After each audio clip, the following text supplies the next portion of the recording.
RAS सीएमसीक्यू programme में आपका स्वागत है। इस एपिसोड में हम करंट अफेयर्स को एमसीक्यूज के माध्यम से देखेंगे जो आपकी आरएएस परीक्षा के लिए महत्वपूर्ण है। तो चलिए बिना किसी देरी के शुरू करते हैं। पहला प्रश्न है, श्री शैलम मल्लिकार्जुन स्वामी मंदिर के संदर्भ में निम्नलिखित कथनों पर विचार करें। 1. मल्लिकार्जुन स्वामी मंदिर में एक ताम्रपत्र मिला है जिसमें हीली धूमकेतु का पहला अभिलेखीय साक्ष्य पाया गया है। 2. इस मंदिर में भगवान शिव और देवी पार्वती की पूजा होती है। उपर्युक्त में से कौन सा या कौन से कथन सही है या सही है? ए केवल एक, बी केवल दो, सी एक और दो दोनों, डी ना तो एक और ना ही दो। इस प्रश्न का सही उत्तर है विकल्प सी, एक और दो दोनों। चलिए देखते हैं इसके विश्लेषण को।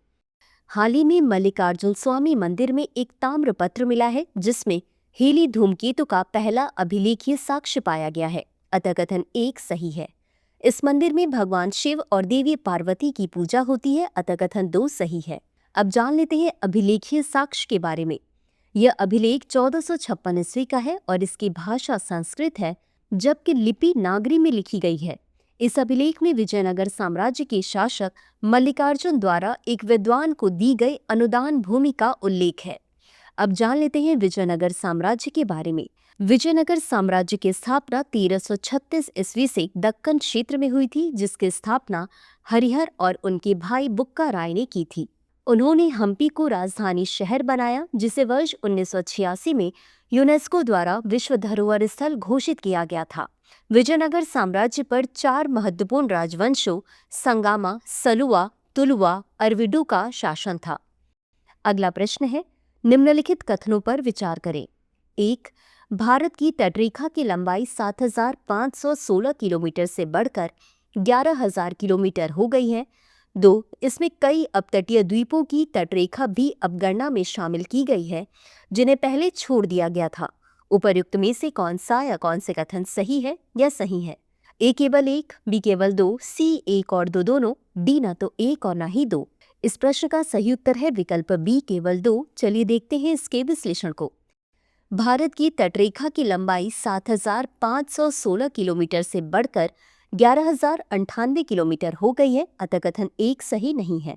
इसमें कई अपतटीय द्वीपों की तटरेखा भी अब गणना में शामिल की गई है, जिन्हें पहले छोड़ दिया गया था, अतः कथन 2 सही है। भारत के तटीय राज्यों में सबसे लंबी तटरेखा गुजरात 2,340 किलोमीटर, फिर तमिलनाडु 1,068 किलोमीटर, आंध्र प्रदेश 1,053 किलोमीटर और पश्चिम बंगाल 721 किलोमीटर है। तटरेखा की लंबाई में सबसे अधिक प्रतिशत वृद्धि पश्चिम बंगाल 357% हुई है। अगला प्रश्न है, ई वोटिंग शुरू करने वाला पहला राज्य है। ए बिहार, बी राजस्थान, सी उत्तर प्रदेश, डी तमिलनाडु। इस प्रश्न का सही उत्तर है विकल्प ए बिहार। चलिए देखते हैं इसके विश्लेषण को। हाल ही में बिहार शहरी स्थानीय निकाय चुनावों के लिए ई वोटिंग प्रणाली शुरू करने वाला भारत का पहला राज्य बन गया है। बिहार राज्य निर्वाचन आयोग सी-डैक द्वारा विकसित 2 mobile application e voting SEBHR और बिहार राज्य निर्वाचन आयोग द्वारा विकसित एक अन्य ऐप के माध्यम से इस डिजिटल वोटिंग पद्धति को लागू करेगा। अब जान लेते हैं ई वोटिंग के बारे में।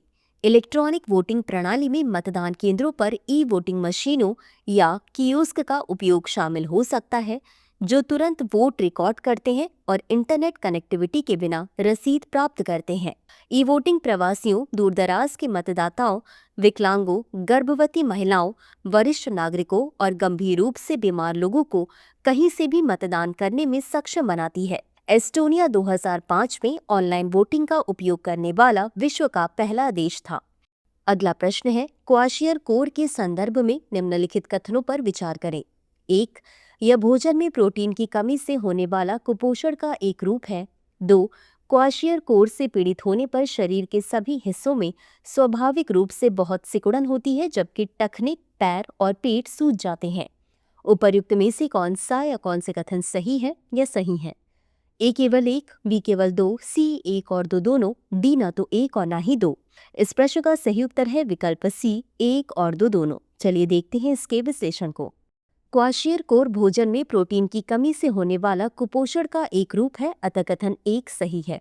क्वाशियर-कोर से पीड़ित होने पर शरीर के सभी हिस्सों में स्वाभाविक रूप से बहुत सिकुड़न होती है, जबकि टखने, पैर और पेट सूज जाते हैं अतः कथन 2 भी सही है। यह ज्यादातर बहुत छोटे बच्चों से लेकर लगभग 5 साल की उम्र तक में होता है। अधिक प्रभावित देश दक्षिण पूर्व Asia, central America, Congo, Puerto Rico, Jamaica, दक्षिण अफ्रीका, युगांडा। इसी के साथ अंत में देख लेते हैं अभ्यास प्रश्न को।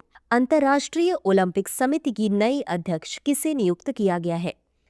ए. डेमेट्रियोस विकेलस को, बी. नीता अंबानी को, सी. किरस्टी कोवेंट्री को, डी. इनमें से कोई नहीं। इस प्रश्न का उत्तर कमेंट बॉक्स में जरूर दें। साथ ही इस प्रश्न के उत्तर को हम कल के एपिसोड में देखेंगे। डियर व्यूवर्स, अपने एग्जाम की तैयारी को और बेहतर करने के लिए हमारे RAS चैनल को लाइक, शेयर और सब्सक्राइब करना न भूलें।